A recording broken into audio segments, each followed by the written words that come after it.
ជាđờiបានឲ្យកំណត់បង្ការរូបកាយក្នុងភូមិលោកកាធរណីធំធេងសាមន្តតណ្ហា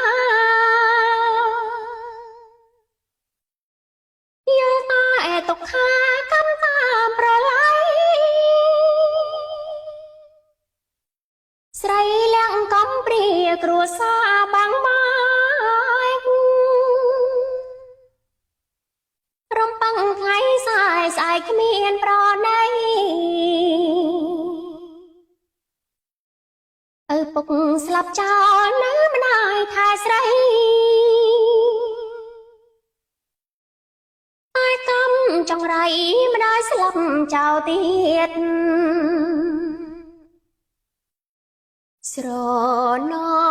មេដារសាថ្នមបីរៀបត្រីស្ញំសូនកណ្ដាលត្រៀតស្មានម្ដាយគេងក្បែររាវហើយរាវទៀតទ្រូងលាក់ចង់អៀតយល់តែទាំងភ្នែកមានតែជីដូនចូលរាចិត្តធូស្រីលាក់ងងវពឹងជាបងឯកជាក្បូនជូនចៅឲ្យផុនទឹកភ្នែក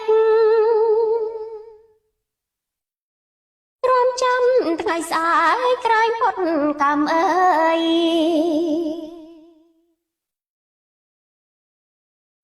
ធម្មជាđờiបានឲ្យកំណ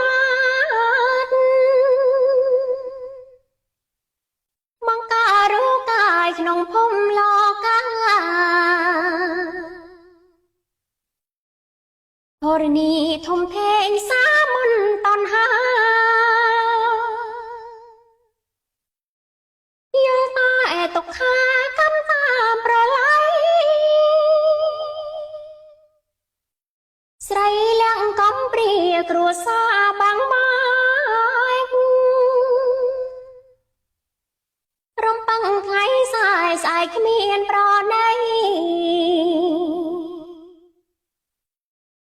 ឪពុកស្លាប់ចោលនៅម្ដាយថែស្រីតែកំចង្រៃម្ដាយស្លាប់ចោលទៀតស្រណមេដា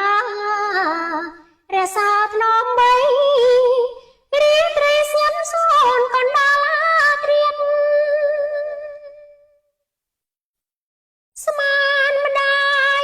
គេងក្បែររាវហើយរាវទៀត